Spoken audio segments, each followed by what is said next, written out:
What was the thought when you were on that a really long flight, which not only took you to the USA, but it took you to a new world altogether, to the unknown? What were the thoughts on your mind? The one thought that actually was on my mind was I want to make it no matter what the price. I want to make it. I want to be successful. I wanted to do business because originally I'm from a business family. When did the entrepreneurship break happen? After how many years of being in the United States of America? So at heart, I was always an entrepreneur. I've always wanted to open my own business, and that was the ultimate goal. So that thought was always there at the back of your mind? It was always in the back of my mind. I worked as if it was my own business. So the transition from working for somebody and to owning your own business, it was pretty easy because my thought process, even while I was working for somebody, was as if I own this, I want to make it excellent for the customers, for the owners. And what was your first business when you started as an employer? When you became your own business owner? I started owning real estate. Real estate is what I wanted to own. Real estate is always going to be, it's always going to increase in value. How easy is it to get a customer who can give you rental returns on the asset that you build? It's pretty easy. So real estate is, like everybody else knows, it's all about location. Okay. How do you diffuse the premium that a good location would ask for? You diffuse that by developing on your own. So Indians make a mark in any part of the world that they go and settle down. They make India proud. They make Indians proud. And we have one such inspiring conversation today here with a very dear friend who is from Atlanta in the United States of America. He's been there for the last 35 years. So more than the number of years he was in India, he's been in the US, and he has really created a mark not only for himself and not only for Indians, but as Indian to the great country of India.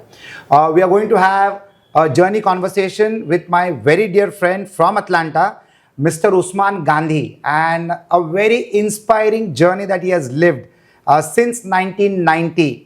The objective is to learn from his story on how he has reached where he has reached and what are the right things that he did so that some of us watching this content can benefit from it. Rather than reinventing the wheel, we can absolutely speeden up the wheels that we travel on. So Usman, welcome to Inspiring Conversations, and thank you. It's always a pleasure and a privilege not only knowing you but also meeting you. He's an entrepreneur from different walks of life, and he has done some good and great things in the United States of America, and let us see how he does business in that part of the world. So from a developed country to a fastest developing country of the world, that's India. So Usman, being an Indian, you keep coming back to India because this is the country that you love, and that's what you very proudly say all the time. Absolutely. And Karma Bhumi jisko hum kehte hain, that's United States of America. So you reached Atlanta, you reached America in 1990. What were the thoughts on your mind as a young man? You're young even today, you're younger probably today. As a young man, what was the thought very kind words. when you were on that a really long flight, which not only took you to the USA, but it took you to a new world altogether, to the unknown? What were the thoughts on your mind? So the one thought that actually was on my mind was I want to make it no matter what the price. I want to make it. I want to be successful. I want to do the right thing and be successful, and wanted to go to school there.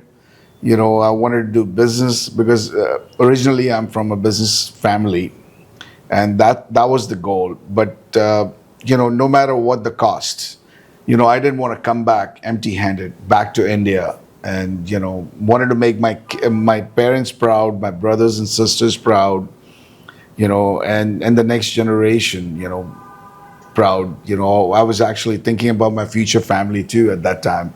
How do I inspire them, and how to make it for the next generation so that they can all get something from us. So what were the initial few years when you landed in the United States of America? So the initial few years were very hard. They always say the first $1 million is the hardest to make.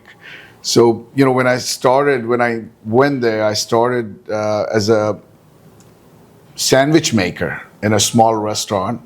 There used to be Blimpies restaurant in the United States. That chain is now not that many locations anymore. But at that time, it was a very prominent chain of fast food restaurants. And I started as a sandwich maker. Then I worked my way to become a manager within like 4 months, and just wanted to, bring myself up, uplift myself every time. Wanted to do better than the rest of the world, and wanted to find a way to do better for the rest of the world. Because we are all running towards success, but how to get there and how to be more successful and how to inspire other people as well while you are being successful. Fantastic. And the initial days, that was your first job that you said. You were a sandwich maker and then you become a manager. What are the first lessons that you learned being in a foreign country, working for somebody? What was an eye opener for you, which ultimately helped you to shape up your further life as an entrepreneur? So the one thing that really inspired me after I went to the United States is customer service. How to deliver customer service and how to exceed the expectations of the customers. If you exceed the expectations, they have no reason to go anywhere else. You rise above the normal crowd, it doesn't matter what business you're in, but you rise above and give them excellence is what people want. People, when they want to have an experience, just like in a restaurant or, if they're your tenant, they want to make sure that you take care of the facility and, it's at a great location, it's well maintained. But if you're in a restaurant, you want to make sure that the food is tasting really good, it's consistent, the service is great, the ambiance is great. So forth. It's all about rising above the normal expectations. So from a sandwich maker to what he does today has got a lot of width and plenty of depth. He's one of the big boys in Atlanta and in the United States of America. I'll come to that slowly. When did the entrepreneurship break happen? After how many years of being in the United States of America? So at heart, I was always an entrepreneur. I always wanted to open my own business, and that was the ultimate goal. So that thought was always there at the back of your mind? It was always in the back of my mind, and I worked as if it was my own business. So the transition from working to, owning your own business, working for somebody and to owning your own business, it was pretty easy because my thought process, even while I was working for somebody, was as if I own this, I want to make it excellent for the customers, for the owners, and so forth. So like they say that your attitude defines and decides your altitude, and that's the attitude that he had right from his young days. And having this kind of a mindset that even when you're working as an employee, you need to really perform as if you own the business. That completely changes the outcome of your efforts. Yeah, absolutely. And when you go on your own with that same attitude, you build a team which can think alike, and it is the people who really make you win in life. So I'm sure you learned and you observed a lot of team management skills when you were working for somebody. So what was the close observations when you're working for somebody as an employee? What was the close observation as far as people management skills are concerned? So my close observation as far as people management goes is you want to treat your employees well. Your employees or your co-workers, you want a team built. Basically, you want to build a team all around the business, and you want to make them feel as if they're part owners, if not, and then you share some of the successes that you derive from there, from the businesses. The sharing of the piece of the pie is very, very important. So you believe in the concept of partners in progress. The team has to be partners in progress. Absolutely. After how many years of working for somebody else did you begin your entrepreneurial journey? I think it was only a year and a half after that. I was only 19 and a half years old when I started my entrepreneurship. Wow. And what was the first business that you stepped in? So the first business was we bought a small little general store, and I was a partner because I was needed. I was hardworking, and my partner saw that, and they wanted somebody hands-on, and they gave me partnership because of that, because they wanted somebody to operate. They needed an operator, and the only way I could do that is by owning a piece of the pie. Fantastic. I love saying this, Usman. I tell it to a lot of youngsters that the best way to be an entrepreneur is start as an employee. That's okay, learn, impress your employer to an extent that he understands that you're above normal, your performance is outstanding, and then your next step in life before you become an entrepreneur is become a partner. That's right. Yeah, and then probably the next step can be on your own when you have enough capital, when you have enough experience, and that experience gives you wisdom to do the next big step of life. So I think from partnership you came into full-fledged entrepreneurship. That's right. And That's right. how long did that take? I think it took a year and a half, like I said. Again, Yeah. So year and a half is your lucky break time, I That's guess. right. That's right. It was. I'm It was sure you're realizing it today when we discuss this. Absolutely. Absolutely. So 3 years in the game, and from an employee you became an employer. That's And right. what was your first business when you started as an employer? When you became your own business owner? So I started owning real estate. Real estate is what I wanted to own because, businesses can fail and, they can thrive and fail. But real estate is always going to be there. It's always going to increase in value. It doesn't have shelf value. It doesn't have shelf value. It, So it it's doesn't have always- expiry date. So it's always That's going to right. grow. It's always going to grow. So I started doing that What made you think about real estate as a business option? What did you see in taking that decision before you took that decision? It's more stable. Businesses, sometimes, a tenant can come in or if you run a business, it has a shelf life like you mentioned, but real estate does not have one. And I wanted a little bit of stability with income. You want to diversify your portfolio, not just in businesses, but something more stable. So the outcome of every entrepreneur is the combination and the outcomes of the series of decisions that they take. You also took multiple decisions. One of your decisions was getting into the real estate business as a line of activity that you chose to. What made you choose the city that you have grown up so well? What made you choose that city? What was the idea behind those kind of decisions? So the city was Atlanta, and when I went to Atlanta, From where did you go to Atlanta? from New York, Okay. I first landed. So you in went New from York, a big city to a smaller city. and surprisingly, in 1996 they were going to have the Olympics, and I thought that would spur the growth there. And Oh, so you visualized that happening. that's right. That's right. So I visualized that, and then I moved there, and it did. After 1996, Atlanta Was booming. Just boomed. So you just had to be in the right wave to surge ahead. Absolutely. So the growth of the city also helped you to grow faster. That's right. It did. That was not a possibility in New York because nothing new was happening there. Yeah, there was nothing that was going to bring more traffic to New York. New York was just New York. It was saturated, and it was just where I thought there was too much competition at that time. I wanted to move to a city which had growth potential. Fantastic. So a lot of people think that when they get into bigger city, their growth goes faster.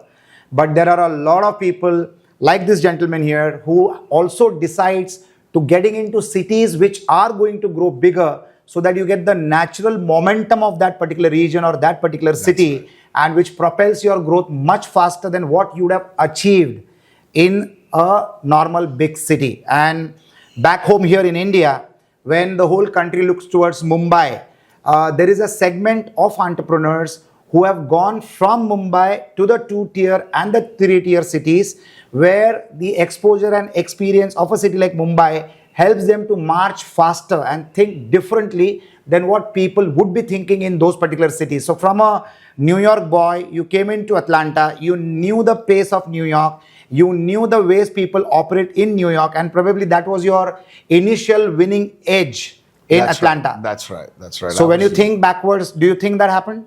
I think part of it did. because it was so fast paced. New York was so fast paced that, you had to keep up. You have to run fast, and then, when I went to Atlanta, that really helped me. And as a real estate developer or a real estate as a business model, what is the different that you did, what was being done by the rest of the people in the similar industry? So I always wanted to do something different, rise above everybody else. That was my idea from the beginning. And how did you do that? Well, you provide better service, like I said, better properties. If you're developing it, you do, better architecture, you do better, locations, you do better service, you maintain them well, you look after your tenants, and, and then they multiply. How do you define the pricing of the projects that you develop? How do you define the pricing? So you have to obviously do, a cost analysis of, what your cost basis might be, including land. You do your underwriting first.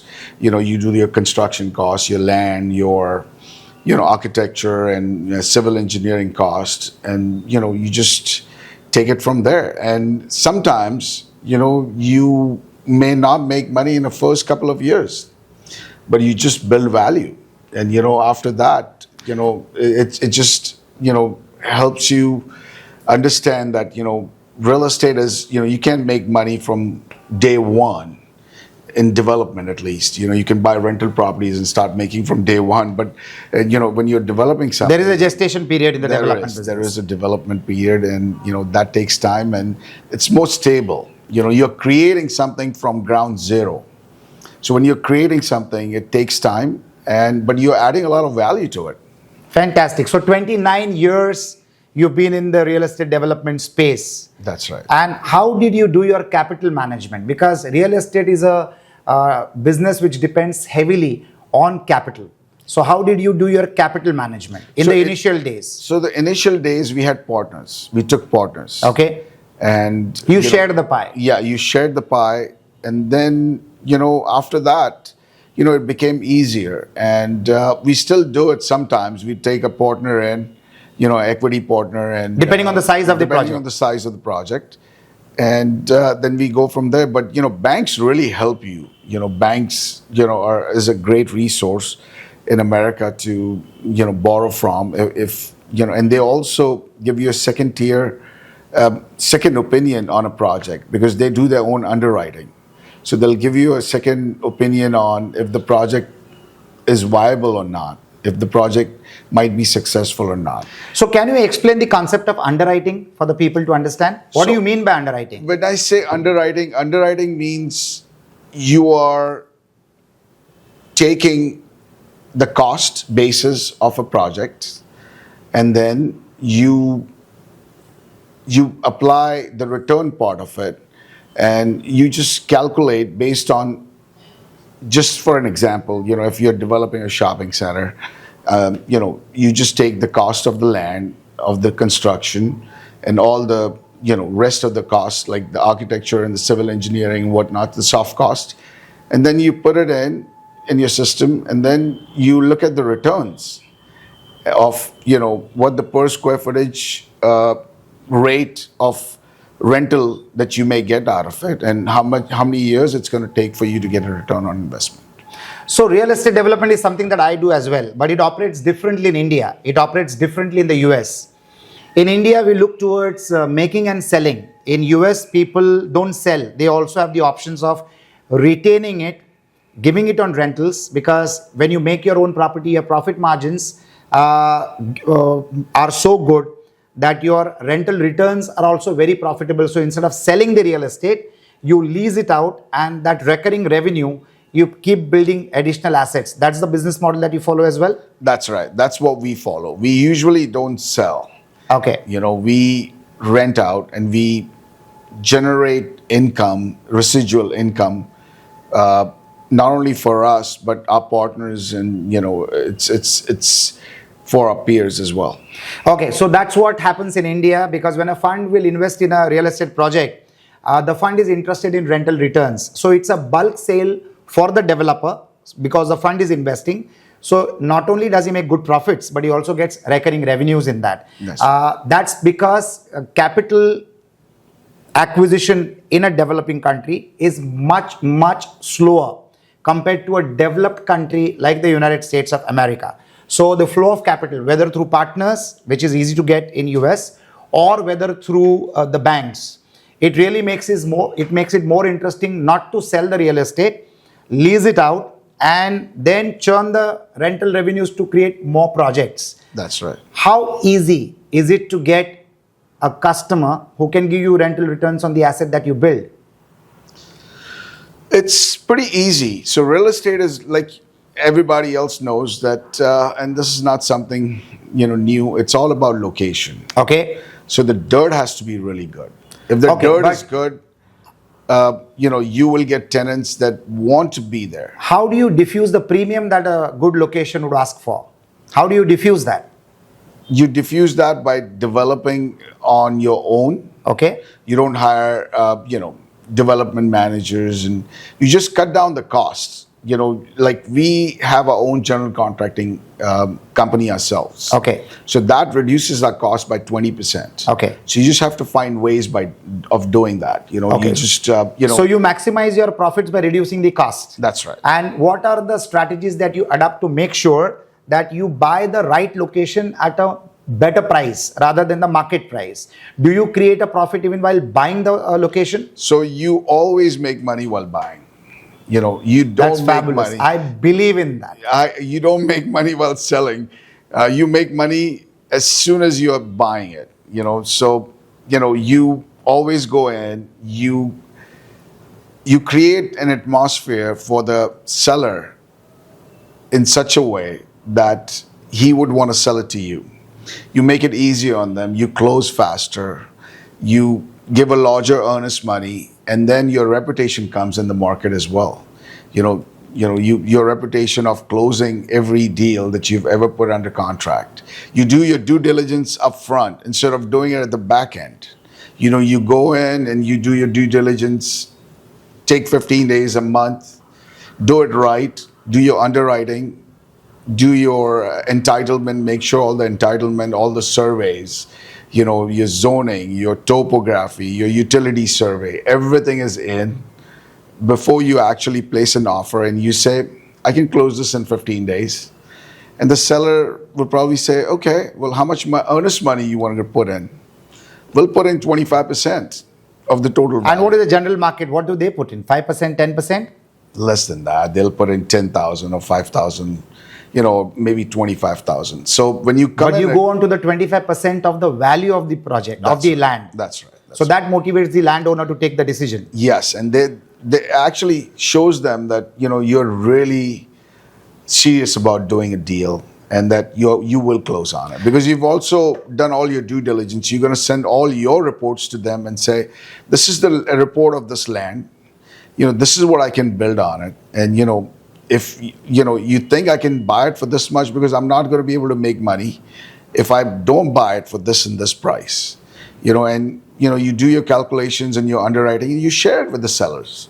Fantastic, fantastic. So this is typically what I love to say, that it is the buyer's gain market. When you are the buyer, you need to gain, and when your end user is buying from you, they need to gain. That's right. Only then you can create a profit. So I'm going to tell my edit team, this is exactly what I've explained in one of my inspiring conversations, and I'm going to create a reel out of it where I'm speaking that, and this is what exactly you have spoken, and we are worlds apart. So I do this in India, and exactly this is what you have done in the United States of America. So I guess that is validation of traveling on the right route. That's fabulous as a concept. You just spoke about the word called entitlement. Now, in America, it might be a common word. Can you explain that for our advantage? So entitlement means zoning. Okay. In general. Yeah. So zoning is, there are zones that, like, there's industrial zones and there are residential zones, there are commercial zones, office. Do you also have a no institutions. development zone that we are used to here in India? Yeah, we have no green spaces and stuff that we have there, and there is also landfill areas and there are other flood zones that we cannot develop in. but there are zones, and that's in essence what entitlement is. And what is the approval time that takes right from the day that you buy the land? So do you do the approvals assessment before you buy the land? Yeah, so you have to do your due diligence, and you have to do your conceptual drawings before, and that's why you need a good civil engineer and a great architecture.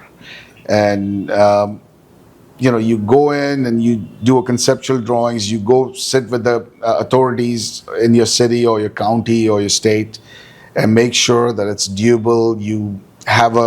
There's a pre-construction or pre-submittal meeting that we have in the United States that we can go in and we can speak to everybody in every department before we actually submit the plans. Oh, wow. I think this kind of a facility here back home in India can do a lot of magic to taking the right decisions. It can. Oh my God. Because lots of times what basically happens is you buy the land and subsequently you come to know that one particular part of your plan cannot be implemented or cannot be executed, or you cannot do that kind of an activity over there, and then you're stuck. That's right. That's why you go in and you do your due diligence to the core. Like to the core, when I say every department has to sign off on it. Even on a planning stage, before you buy. Before you buy. So they confirm that you can do this, and then you right. make your business proposition or your business budgeting about what can be the cost that goes in and what is the approximate revenues or profits that you'll be able to make. That's right. And that's what the sellers want to see. They want to see that somebody who knows what they're doing and has the capacity of developing it and doing it right, because some of them have, emotional values to the property. They want to see it do well and develop into something greater than what they will.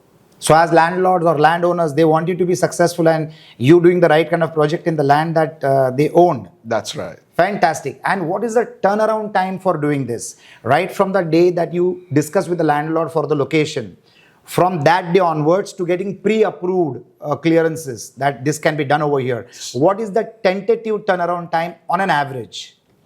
I think that's on an average, about 4 months. I would say 3 to 4 months, 3 months to 4 months, depending on the jurisdiction. So do you block that location with the landlord before you get into the pre-approvals, and subject to those approvals, you'll complete the deal?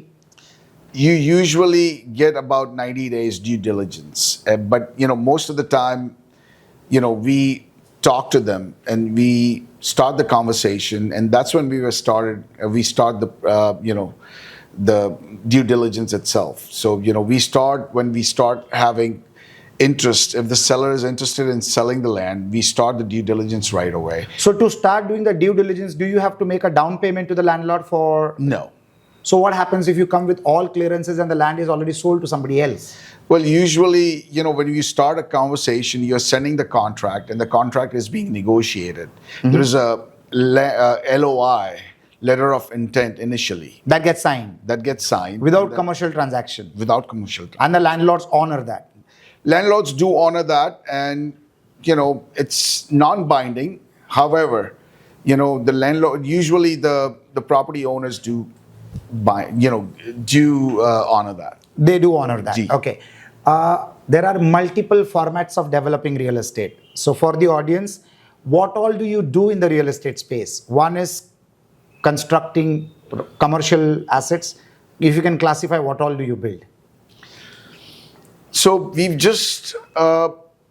built many things, including self-storages, shopping centers, gas stations. Now we are on to industrial, because the industrial space, because of the policies that Trump has initiated in the United States, he wants all the manufacturing coming back to the States. Okay. And for that reason, there is a void, there's a lack of industrial space. And I saw that opportunity, and we are getting into the industrial space now, especially AI data centers. There is a huge requirement for that. And so we have started doing that. Okay. And when you talk about industrial setups, is it going to be IT related industrial park, or is it also going to be manufacturing facilities? It's going to be manufacturing as well as data, IT related data centers. Also IT related data centers. Absolutely. And what's the size of the land that you're going to be developing for this kind of a project? 243 acres. Wow, that's quite a size. And how far would it be from the metro city, like from Atlanta? How far would it be So in kilometers? it's gonna be in about an hour, About an hour. from Atlanta. And is there a residential settlement around that piece of land here at the moment?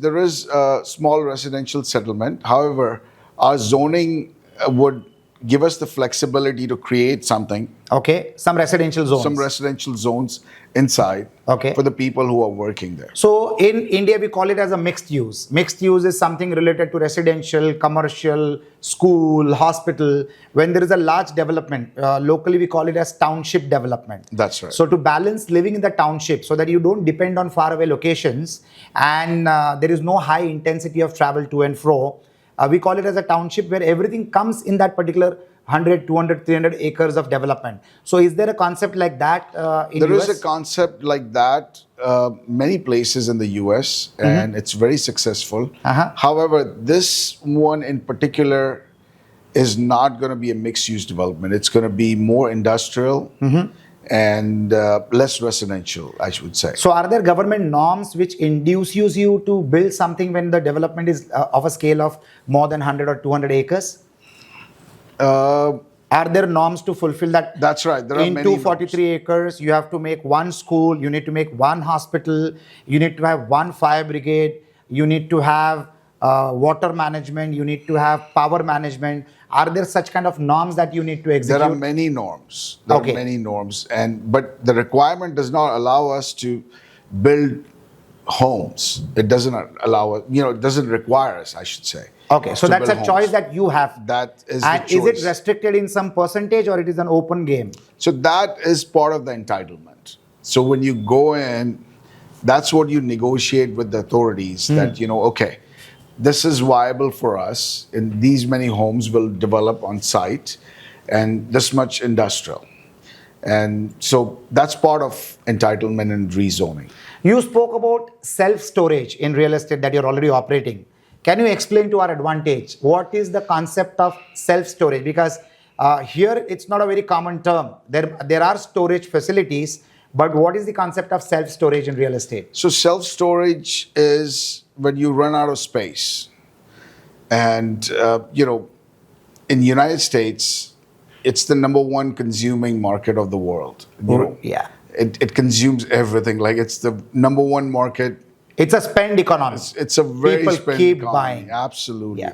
And they don't have space to keep it. So, and then, they get emotionally involved with, things. What they buy. Yeah, absolutely. And so they want to have storage. And for that reason, we have self-storages, and they can rent those self-storages, small units, for, as little as $150 to as high as $3,000 or $4,000. And that space is becoming more and more viable to build because of the construction costs that goes in now. It's lower than building a commercial asset Absolutely. or a residential asset. That's right.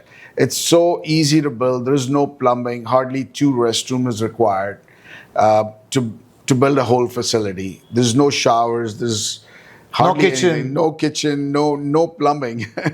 And it's only a steel structure with many walls. So we would like to understand an example. What is the average size of a self-storage that you build? I'm sure even the technology is in place of inventory management, That's camera setups are there, That's right. record keeping is all digital. All those aspects by default would be there. That's nothing to be discussed about. That's right. I would like to understand what is the average size of a self-storage development that you do. So the average size of a self-storage development that we do, the sweet spot is really between 45 and 55,000 square feet. Okay. And the location, how far from the city or how close to the city? So the more it is in the city, the better it is. The better of You get better rentals? You get better rentals. The more closer it is to a grocery store, the better it is. And do you go vertical or do you like horizontal? So that depends on the size of the land. Okay. It's easier to go horizontal, but then you have to go vertical sometimes. For an example, suppose if the land size is 100,000 square feet, we understand square feet faster. That's right. I'm sure you deal with square yards or square meters. For my understanding, suppose if the land size is 100,000 square feet, how much can be built in the self-storage concept? So that depends on the entitlement again. On the zoning. On the zoning. What is the minimum?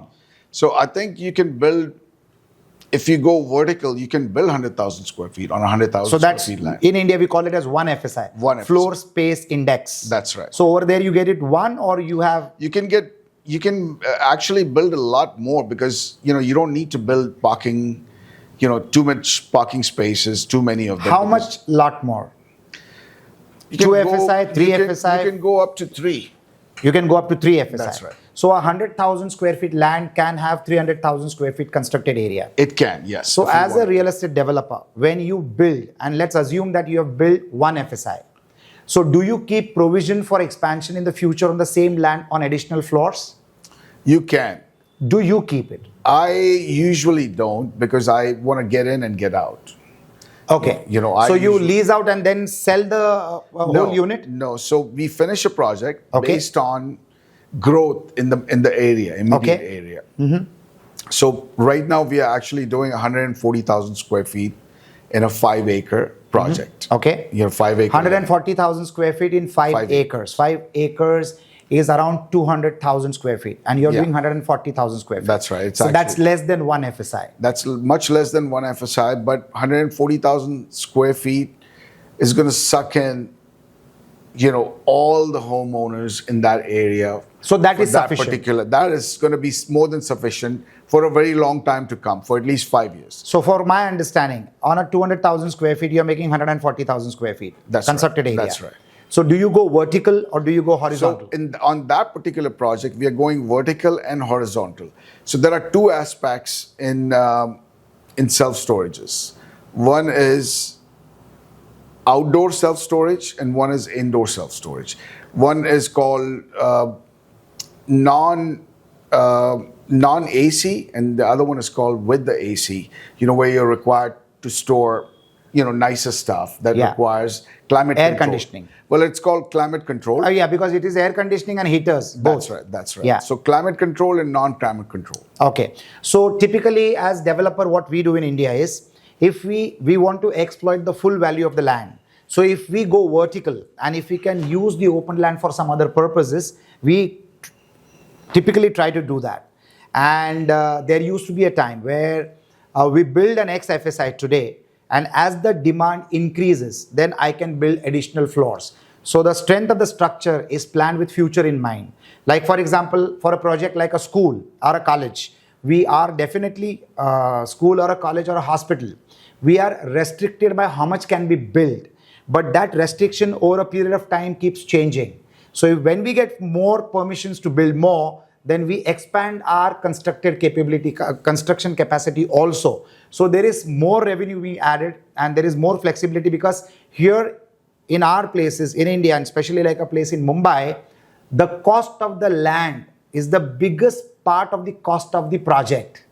Like for example, in a place like Bandra, where we are currently doing this podcast, the cost of the land could be as high as 60 to 80% of the cost of the project.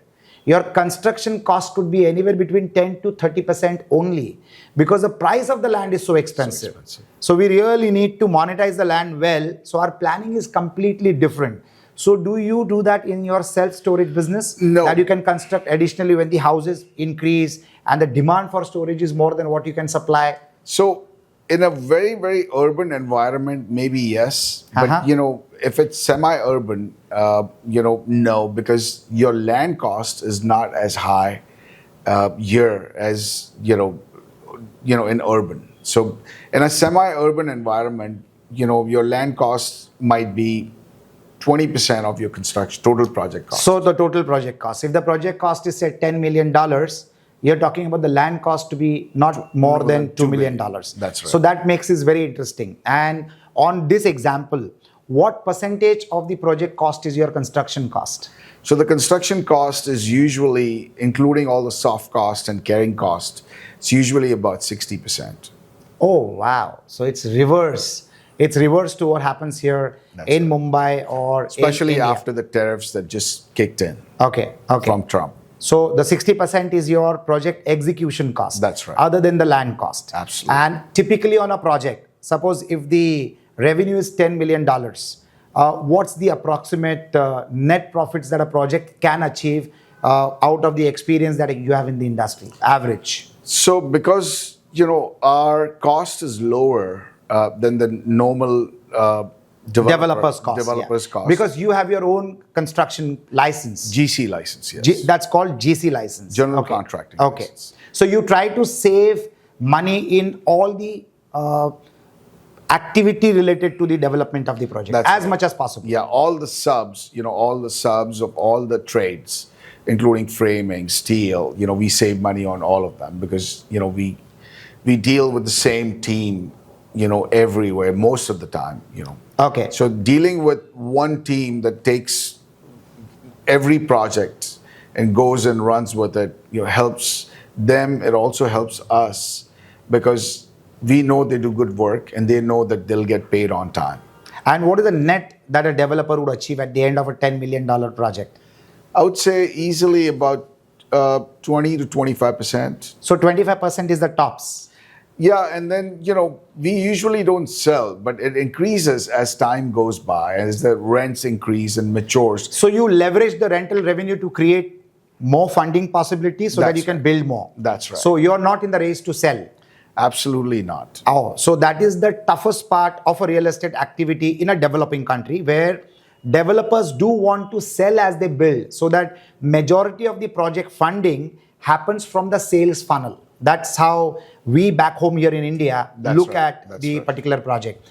On a 5-acre land that you're talking about, you're going to build 140,000 square feet of self-storage space. That's right. What is the completion period from land buying to getting the first rental check? I would say about 2.5 years, 2 to 2.5 years. Because timing is the game. Timing is everything. That's why we control the construction. That's why we actually own our own general contracting, because that is a big aspect of controlling timing. Fantastic. Can you explain to us the shopping model, the shopping centers model? So now we clearly have understood the self-storage kind of an activity. I'm sure this is going to be happening here soon. We have a warehousing concept, but that warehousing is used basically for business purposes. Nobody is yet storing their household items in a storage space. That is not yet stepped in. It will be happening for sure in the near future. We have lockers where jewelry gets stored because that's more expensive and it is safer in a locker than safely storing it at home.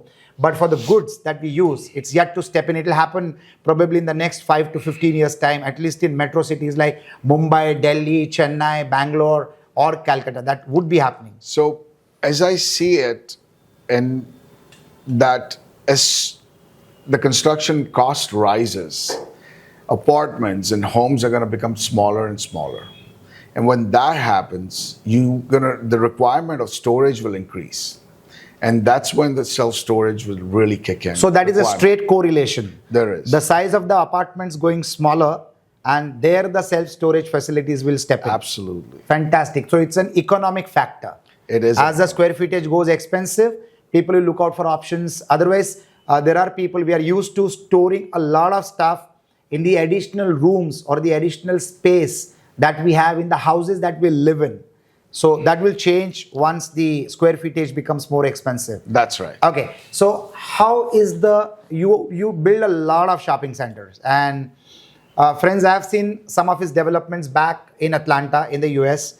They are top of the line. In fact, now from far I can define which is Usman Gandhi's project. I can define it from the class, the style, and the way it is located.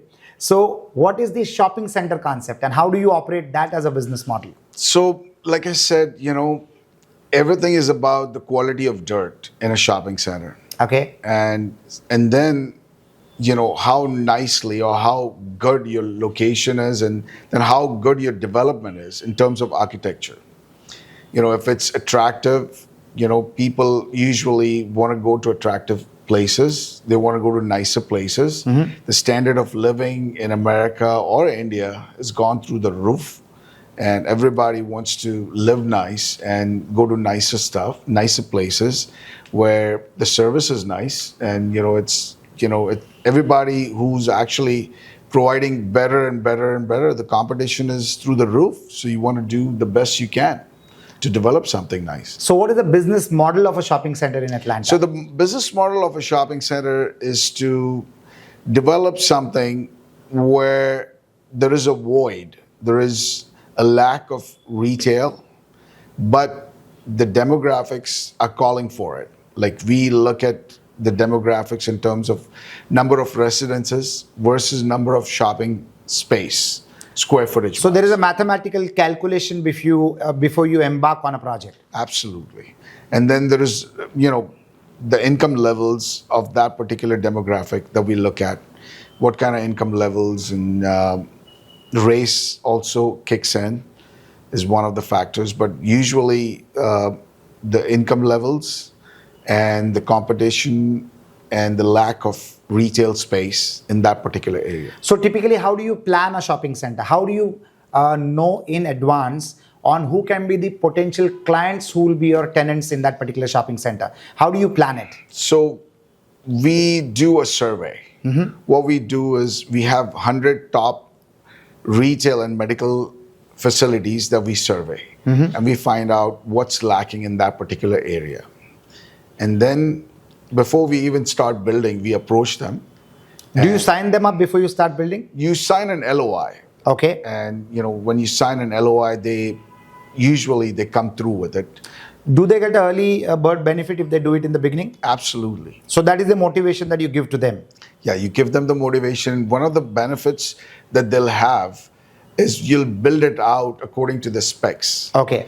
Before the actual construction even happens. And what is the lock-in period that you ask for? The lock-in period is minimum a 10-year period. Wow. Yes. So what happens if he exits before that? Is there a penalty? There is a penalty. Usually, big companies like Piedmont Medical Center, they are very large and they'll stick to the lease. If they exit out, they're still paying. Okay. So if they exit out, even then they pay. Yes. So the only saving that they would do is the operating cost, but the rent cost has to carry on. That's right. So that is one of the advantages where the law is very well clearly defined. The judgments happens very quickly. So there is very less chances of people not fulfilling a written contract or a signed document. Is it that the way it operates there? That's right. That's right. So it's difficult for somebody to exit a signed contract. It's very difficult, especially for a Fortune 500 company. We usually look for a Fortune 500 company as a tenant.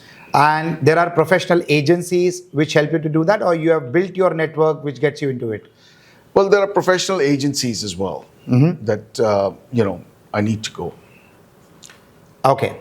So as a real estate developer, when you plan the life cycle of a project, how do you calculate how much time the project should take? And are you interested in short time projects which are below 30 months, or you also look at projects beyond 30 months? And if it is beyond 30 months, how many years project would you look at? Because the industrial park that you're going to build, 243 acres, I'm sure it's a very long-term project. It might take a longer time. It is going to be divided into 3 phases. Okay. So phase 1 will have in the square footage probably 1 million square feet. Okay. And then the phase 2 is going to have 1 million square feet, and phase 3 we are not sure about. Okay. That's way out 3 years or 4 years from now. Okay. And the overall development of 243 acres would take how much time? That could take up to 5 years. That would take up to 5 years. That's right. But 5 years is too small a time for 243 acres of development. So we don't stop developing. Okay. We develop the phase 1. And while phase 1, what we do is we move from site work and we continue the site work all the way till it's done. Okay. So we start the site work on phase 1 and then we move to phase 2, the site part of it. And then while the building of the phase 1 is being constructed, we move to site 2 while the second phase of the site is being developed, and then, once the site of the second phase is done, we move to site 3 and then the building comes in. So it's a continuous process. We don't stop developing. Since you're going to be building a minimum of 2 million square feet, that is 20 lakh square feet for us to understand it clearly. That's right. And still the third phase is unknown. You'll still have a minimum of 1 million and above square footage to be built. That's right. How do you mitigate risk in a project? Because real estate is all about big capital money going in. Absolutely. The cost of the land, the cost of construction, the completion of the project cost, it's a huge cost. How do you mitigate your risk as an entrepreneur? So you take a partner in who's best in the business. Okay. You develop the land, you bring in value to them, Okay.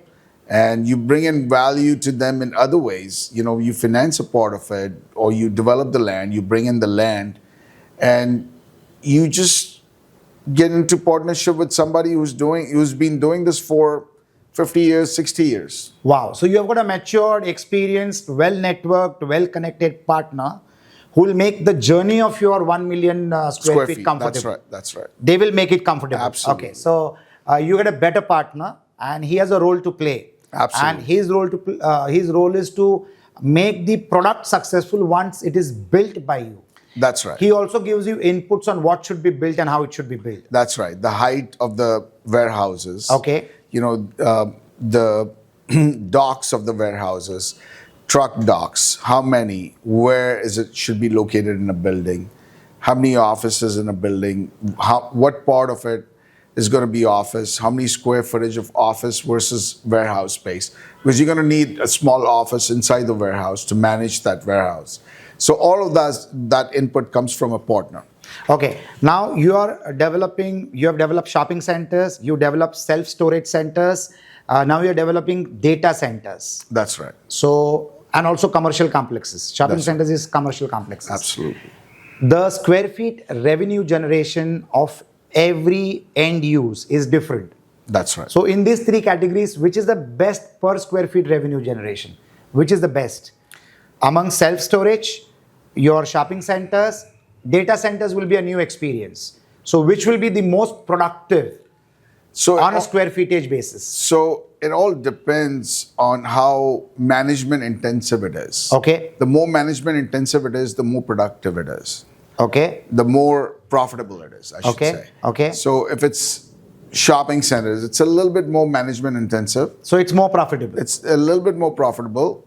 Self-storage doesn't require much management at all. So the profitability is less. Is not comparatively, it's not as less, but there are no headaches in it. Okay. It's self-managed. It's managed by software. Everything is software-driven, AI-driven. So and then there is industrial space. Industrial is the least of management required. Once you build it, and you just have to make sure that the landscaping and the rest of the stuff is done.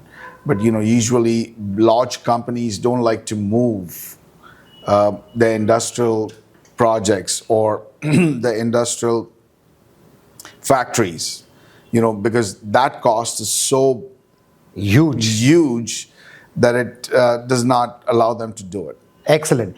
Now I come to the cost part of it. In terms of costing of development, construction per square footage, which is the most expensive? The self-storage system, the shopping center, or a data center? So self-storages are not very expensive to build. So that is the most economical. That's the most economical. Retail is the highest of the cost per square foot.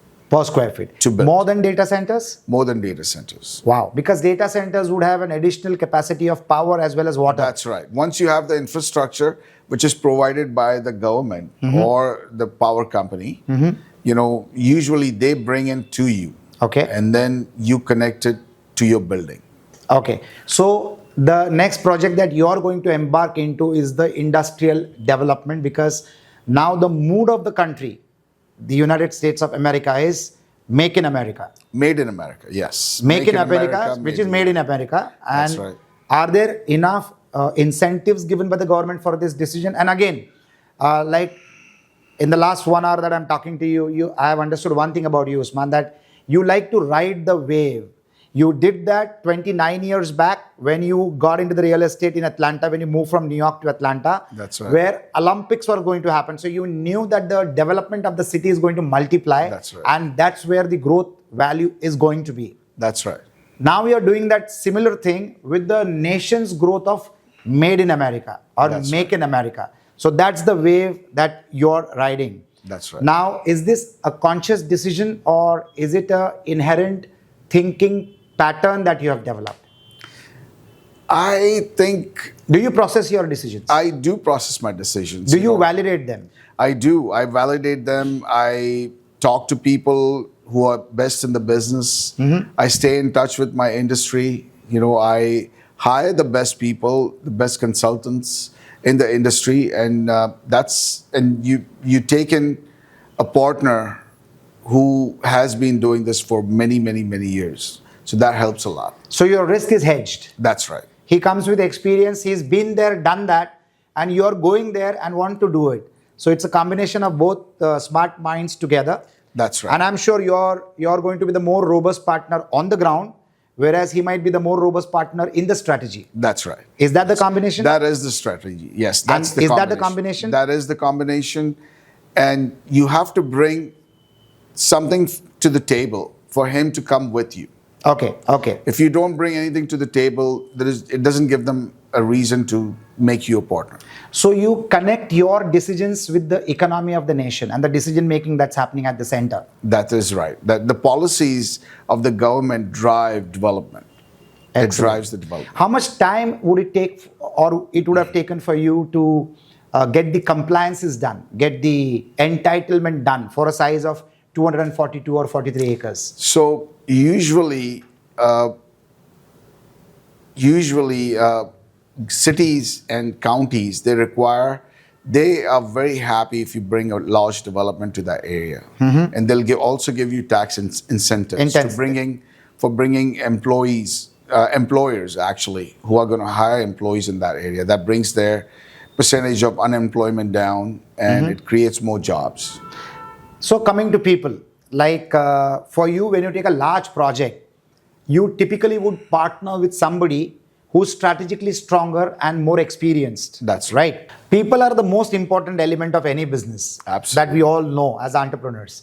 And in any business, you need to have teams within the premises and teams which you can engage project-wise. There are two types of developers that I classify. Like one set of developers believe in outsourcing to the best brains with a minimum team in the office, and the other set of developers, they hire everybody in-house. So their architects are in-house, their contracting is in-house, their project management consulting is in-house. So they do everything in-house. What type of a developer are you?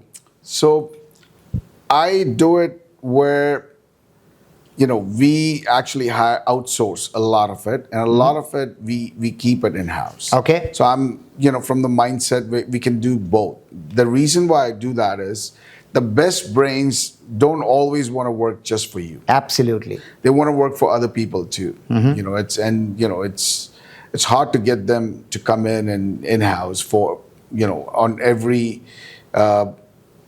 trade. Like the architect, if he's the best, he's going to want to work for Fortune 500 companies too, as well as you. So you can't bring him in the house, but you still want the best. So you need to hire him, and it doesn't necessarily have to be in house. And I think their goodwill also adds to your goodwill and to the project's goodwill. So people know what's going to be made is going to be out of the world. It will be definitely the latest new standards that you're setting in when you build that. That's how you do it. And how do you identify people to work within your team, which is a part of your regular setup? One is, how do you hire them? Second is, how do you retain them? Third is, how do you train them? And fourth is, how do you retrain them? Because you need to keep them updated with what's happening in the world. So how do you do these four elements? So we begin with recruitment. Recruitment, I do the recruitment myself. Okay. And what I look into a person is how passionate they are and how stable they are. Okay. If they have been working for a company and how much experience they have in a particular field. So all those three elements matter to me. As far as training is concerned. Training is concerned, we have a training company that actually trains in different aspects, and we outsource that. So they come in and train your teams. That's right. And your team also goes out for training. Absolutely. So you have a budget for such kind of an activity. Absolutely. Training is the most important. Without that, they wouldn't know what to do what. Absolutely. So two elements are done. One is you recruit them yourself. You get the training outsourced. So the best in the industry come to train your teams. Absolutely. After you have got a person that you have personally selected, so he has to be good because the owner, the entrepreneur himself is choosing, and now he's trained. So he's become a very valuable asset. That is right. What is it that you do to ensure that this valuable asset that you have now having in your team, how do you retain with the company or with the organization for a longer tenure? What do you do to do that? So you share your profits with them. You pay them well, and then Okay. you share your profits with them. You give them a sense of ownership, and you give them a sense of responsibility. Okay. That they can actually make their own decisions. Certain decisions they can make themselves. You empower them to make decisions, and that's Wow. when the training comes in. You empower them to do, to make decisions on the company's behalf, because they're going to be sharing the profits, and that's how you retain them.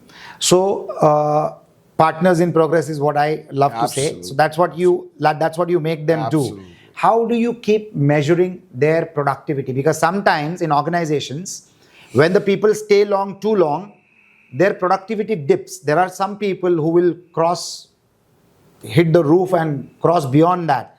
But majority of them, the productivity dips. How do you measure that?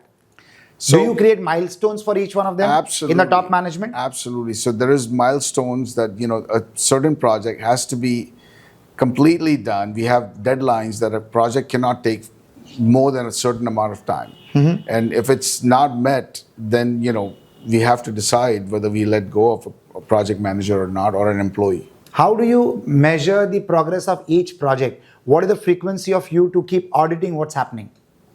So what we do is we delegate. We delegate to team members, and then, there's checks and balances. So just like, a tree, there's branches of the tree.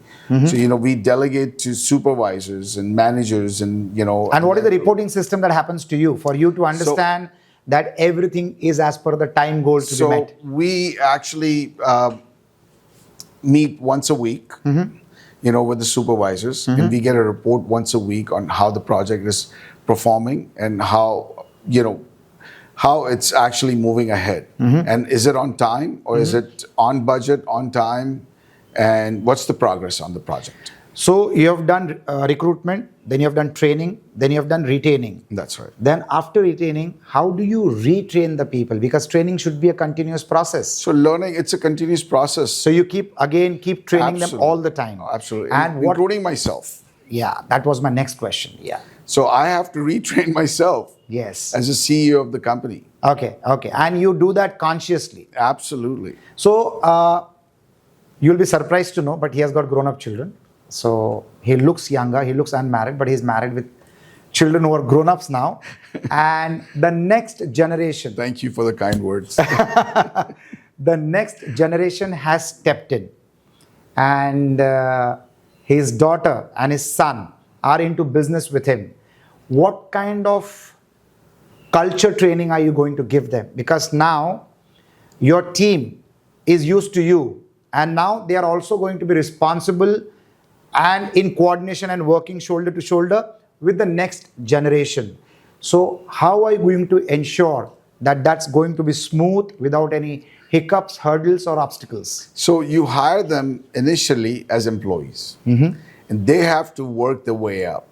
They cannot be just, given a CEO's chair to sit on directly. They are actually starting from the lowest level, I should say, as a fields person. Okay. And they've worked their way up from there. Are they reporting to you or to the bosses in the departments? They're reporting directly to the bosses, not to me. Okay. And then the bosses actually decide their performances. So I'm out of the picture. So that gives them direct. So it's not biased at all. It's not biased at all. And they know they cannot get away They with. cannot get away from this. Excellent. And how do you monitor their progress? Well, I'm with them every day. and then I ask their bosses well, how they're doing and how they're performing. And if there is any inputs, I get inputs from all my employees. So according to those inputs, I monitor them. How do you do goal setting for them? Have you defined milestones for them in terms of time, in terms of task, in terms of projects? How do you do goal setting with your kids? So you do goal settings with your kids by giving them certain duties. And if they perform, then you up the duty a little bit. You give them a little bit more responsibility each time. And that's how you make them grow. So do they get the liberty to choose what they want to do in the company? No. No. So you decided? No. Their bosses decided. On what they need to be doing? Absolutely. And how will you ensure that they learn the nuances of the game much faster than you did it at your time? How do you ensure that? How will you ensure that? Well, one of the things that they have that we didn't have at that time, when we started, there was no internet. There was no AI.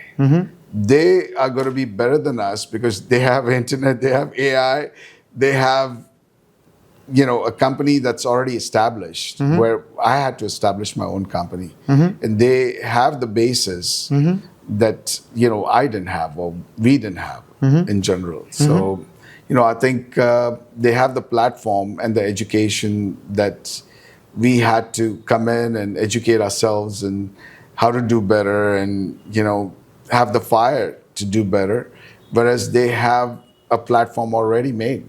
So have they started giving you insights and inputs in what you're doing? Absolutely. They are giving it? Yes, they're giving me Do inputs. you ideate with them? I do. I do most of the time.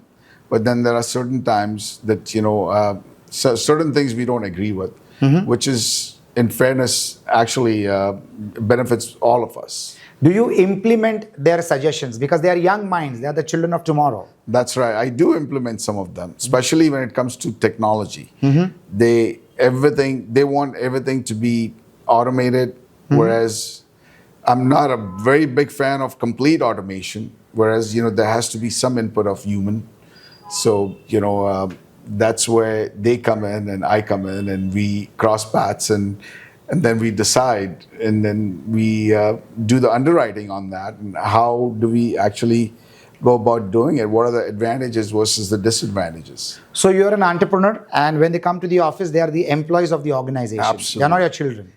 But as a parent, as a father, what is your plans to build their capability and their capacity? How would you plan to make that consciously happen? Have you made a plan for that? Building their capacity and their capability. Yes. So my plan is to give, like I said, my plan is to give them more responsibilities, increase their responsibilities, train them how to put out fires. The more they work, the more they will learn how to put out fires. So firefighting is the education you're giving them. Absolutely. It's all about that. Absolutely. You have to be able to know how to put out a fire. Absolutely. Problem solving. That's what we get paid to do. Problem is the best teacher. Absolutely. Because you really need to create solutions. And what is your feedback about your kids? How are they doing? They're doing pretty good. My daughter... Do they match your expectations? Do they beat your expectations? What is happening? They are matching my expectations right now. I want them to really beat my expectations. That's what the goal is. And they're on that route. They are on that route and, I want them to outperform me. Okay. That's my ultimate goal. As a parent, there's nobody happier if they outperform you. That's the happiness that you're looking forward to. Absolutely. Fantastic. But friends, behind every successful man, there is a woman. In his case, it is his wife. That is so true. She's my strength. She is your strength, yeah. And all of us have to say that on camera, but he means it. I also mean it. So we would like to get in the power behind this powerful man. More than anything, since the time that I know him, he's a very successful entrepreneur. He's a brand by himself. I can do a separate session with him on branding and reputation building. He's known by the work he does, and that is the best introduction of an entrepreneur. But behind a successful man, there are multiple elements. It is parents, it is siblings, it is your brothers and sisters, and many a times it is also your wife who shares equal time of your life since the time that she steps into your life. So I would like to invite her on the show, and these people have come for the show all the way from Atlanta, from the United States of America. So I'm going to make sure that she also contributes to this valuable conversation, because as entrepreneurs, the conversation that we need to have is wholesome. It should not be only focused on that entrepreneur, but also his children. That is the next line in command, and the command behind the man, that is his wife. So I would like to invite our dear friend Hiram onto the show. So Hiram, it has been a wonderful almost 26 years in the United States of America for you. Yes, sir. You went in 9 years after Usman reached America. Yes. You went in 1999. So how has the journey been with this gentleman? Because you saw him growing from scratch. What is the role that you played in his growth as an entrepreneur? My journey was lovely with him. Mm-hmm. As long as I was a sweetheart, childhood sweetheart. Uh-huh. So we knew each other. Uh-huh. And since when I went 99, I had all the facility and He everything. was very well established by then. Yeah. And then we had kids and everything. And we had a lovely time. I made sure that he's doing good. And we had a lovely family together with each other. Excellent. Does he validate his decisions with you? Yes, he do. He does. And I make sure that You give I your put his opinion to him? input, I put mine, and he do take that also. Uh-huh. And definitely, I make sure that his ecosystem is perfect at home, so that he's more stable in his work and everything with the kids and everything. I make sure that everything is at home is perfect for him. Oh, wow. I think that is such a valuable and such a valid point, because if your family is intact and if you're happy at home, then whether it is a man or the woman, doesn't matter. But happiness multiplies productivity. And I think one strong reason for Usman to be so successful would also be one of these strong reasons, that you ensure that he's happy at home, so that his ecosystem at work is perfectly productive for the organization to grow. And I'm sure today you're a very happy mother that your children are shoulder to shoulder with him at work. What is the advice that you give to your children? Follows daddy's footstep Mm-hmm. and be nice, kind, and be a good listener. Mm-hmm. That's all I can say. And as a parent, what is the role that you played with your children on bringing them up as good citizens? I always try to be nice with them and try to teach them good manners and everything, and try to make sure that they are obedient and everything also. And that's what I learned it from my parents. So I wanted them to be good, nice, and be successful like him. So by the grace of God, you are a very successful family in business. Definitely. And what do you expect your children to do? When you look at your husband, what do you expect your children to do? He's a phenomenal guy, great man with relationship and people. So what do you expect from your children when you see your husband in action in the workplace? I want to be like him, my children, and successful, and be nice, kind, and helpful too for others too. So that's what it. And they're living that way? They're trying to. They're working on it. Do you monitor their work? Yes, I do. You do. Do they come and discuss with you? Little bit sometime. You give them inputs? Little bit. Especially my daughter sometimes. You guide them? Yeah, a little bit. Excellent. My son he does it good, but little bit my daughter. Fantastic, fantastic, fantastic. Anything that you would like to add in the way you people have lived the last, since 1999 that you joined him in his life as his life partner in the US since 1999? Basically, I was just raising the kids. Mm-hmm. And now recently I've joined him. Okay. So I'm learning a lot by listening and helping him a little bit, not much, but trying to learn with him. Mm-hmm. So what I learned with him, and I try to tell my kids also that today I have done this with him. So it's a family conversation. It's a conversation. Family conversation of what happens at work. Yes. Absolutely. Excellent, excellent, That's what I excellent. learned. I get my power from her. Oh wow! Is this for camera or in real? This is for real. Excellent. That's a phenomenally fabulous family. I know them pretty closely, and it's amazing what they have done, what they have achieved. They have not only made themselves happy, but they have made India proud, and on how Indians can also be a part of the growth of another country, economy of that other country, and they are moving ahead leaps and bounds. Usman, before we conclude, you have been a very inspiring youngster. What is going to be your message to the youngsters who might be watching this show? What is your message to them? So my message to the youngsters is, always take blessings from your parents, from your siblings, and, make sure that, you always give back to the society. Giving back is probably the best form I know of instant blessings. You get instant blessings from giving back, making people happy. Sometimes, nothing starts. I wouldn't be here if I didn't have any blessings. So everything starts from there. And then, you need to have, acquire a set of skills where you can actually, make this world a better place. Yeah, becoming more valuable. Absolutely, to the world in general. Absolutely. And that's my message to the world. Do better. Rise above the rest of the crowd. Try to do the best you can and make people's lives easier. Whoever you're dealing with, whoever your customers are. If you make people's lives easier, that's where you'll get paid the most. Wow, fantastic. So what he means to say is learn, earn, and do not forget to return.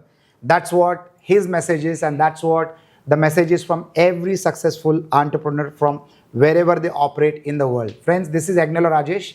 I'm chairman for the Global St. Angelo's group of companies. I'm also associated with Konark Cancer Foundation. We do some very good work in the society. If you know of anybody who needs cancer treatment anywhere in the country or anywhere in the world, we welcome you. It is absolutely free of cost. The entire ecosystem is built to support and ensure that any cancer patient gets treated at no cost.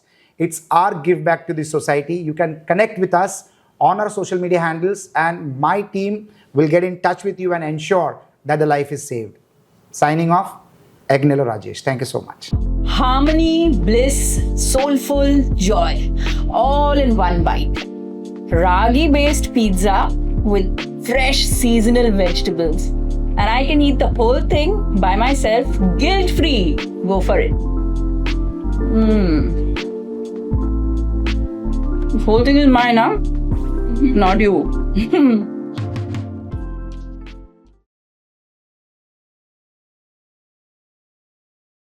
I work with the Konark Cancer Foundation. If you know of anyone who needs to do cancer treatment, please get in touch with us.